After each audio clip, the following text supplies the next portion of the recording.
Hello दोस्तों, नमस्कार। आज हमारे देश में जो हो रहा है उसमें अगर आप बोलेंगे तो भी गलत हो जाएंगे और नहीं बोलेंगे तो बहुत गलत होगा। इसलिए मैं इन दोनों पक्षों में बोलने को चुनूंगा, क्योंकि अगर हम बोलेंगे नहीं तो सरकार तानाशाही पर उतर आएगी। आज हम जानते हैं कि लद्दाख, जो कि अपने राज्य होने की मान्यता को मांग रहा है, वहां क्या हो रहा है। पहले मणिपुर में हुआ, अब लद्दाख में हो रहा है।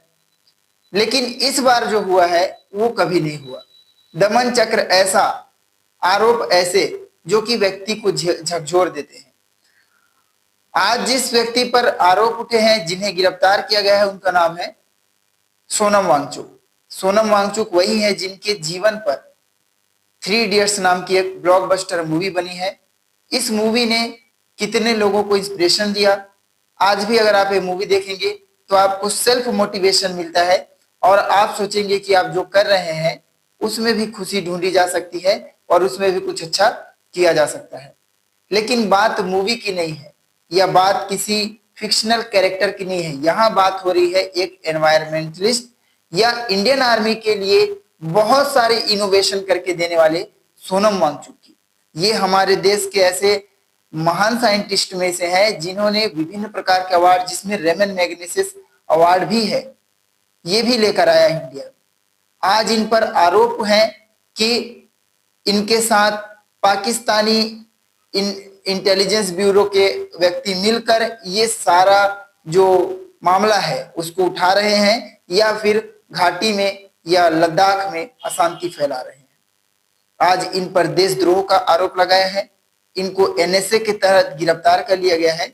और सोनम वांगचुक का कहना यह है कि आज अगर आप नहीं बोलते हैं तो शायद आप कभी नहीं बोल पाएंगे। और बात भी सही है, क्योंकि जिस व्यक्ति ने लद्दाख जैसे, जहां तापमान माइनस में होता है, वहां इंडियन आर्मी के लिए एक ऐसा कैंप तैयार किया जो कि ग्रीन हाउस का पूरा जो थ्योरी है उस पर बेस्ड है, और वहां भी जीरो टेम्परेचर में भी अच्छा खासा गर्म स्थान देता है या गर्म कैंप देता है इंडियन आर्मी को। इन्होंने सिर्फ एक ही नहीं बल्कि इंडियन आर्मी के लिए ऐसे सैकड़ों इनोवेशन किए हैं, जिससे आज हमारा आर्मी बहुत ही दृढ़ता से लद्दाख जैसे जगह में बना हुआ है। इस व्यक्ति पर आरोप लगते हैं देशद्रोह के और उन्हें गिरफ्तार कर लिया जाता है। मीडिया चुप है। मीडिया किसी बाबा का रिपोर्ट कर रही है। आप वोट चोरी वाला मामला देखिए, वोट चोरी वाला मामला आया फिर भी मीडिया चुप थी। मीडिया में हिम्मत नहीं है कि मीडिया दिखा सके। जो मीडिया पहले तारीफ करते फिरती थी कि सोनम वांगचुक ने ऐसा किया, सोनम वांगचुक ने ये किया हमारी इंडियन आर्मी के लिए, आज सोनम वांगचुक उन्हें देशद्रोही ठहरा, सोनम वांगचुक को वो मीडिया देशद्रोही ठहरा रही है। अगर इसी तरह से साइंटिस्ट का, इंडियन आर्मी के लोगों का, इंडियन आर्मी के लोग भी जब कहते हैं कि हमें सही तरीके से खाना नहीं मिल रहा है, तो उनको कोर्ट मार्शल के तहत उनके ऊपर बहुत सारी कार्रवाई कर दी जाती है। तो जब कोई सवाल उठा रहा है तब आप में हिम्मत होनी चाहिए कि आप उसे सुन सकें। ये मणिपुर नहीं है। मणिपुर में तो जो हुआ वो तो आपने देखा, कैसे इंटरनेट बंद किया गया, कैसे दो महिलाओं के निर्वस्त्र करके रैली निकाली गई, लेकिन मीडिया उसको दिखा नहीं सका।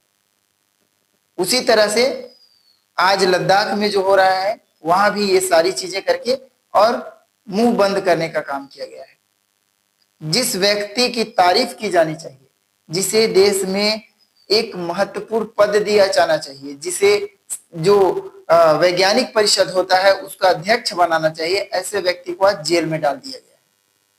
और इस पर बोलने वाला कोई नहीं है। कारण क्या है? एनएसए का लगना।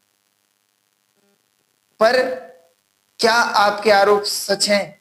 क्या आपने इन्वेस्टिगेशन इतना जल्दी कर लिया? क्या हमारी जो पुलिस है इतना फास्ट काम करती है? इन मामलों में पुलिस बहुत तेज है, लेकिन जहां पुलिस को होना चाहिए वहां पुलिस नाकाम है। कैसे बॉर्डर क्रॉस करके कश्मीर में घुस के लोगों को मार देती है आतंकी संगठन। तब जिम्मेदारी किसकी बनती है? पुलवामा में कैसे 300 किलो आरडीएक्स आ जाता है? इन सब के जवाब सरकार के पास नहीं है। पर जहां सरकार एक्शन लेती है, जहां सरकार को एक्शन लेना चाहिए, इन दोनों में काफी डिफरेंस है। जहां सरकार एक्शन ले रही है वहां शायद सरकार को सोचना चाहिए कि सरकार कर क्या रही है। वोट चोरी के आरोप लगाए और उन्होंने इसको सिद्ध भी कर दिया, क्योंकि जिस तरह से चुनाव आयुक्त के बयान आए वो काफी हास्यास्पद थे कहा जाए तो। सब जगह खिल्ली उड़ी।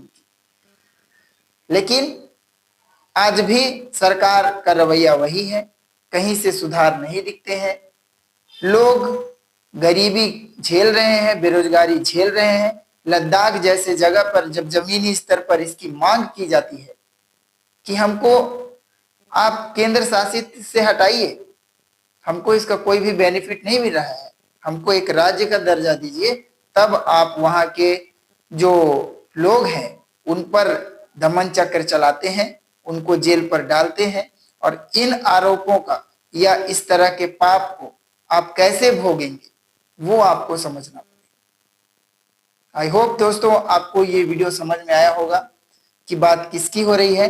आवाज उठाइए इस व्यक्ति के लिए, आज वो अकेला है और हमको आवाज उठानी चाहिए। धन्यवाद।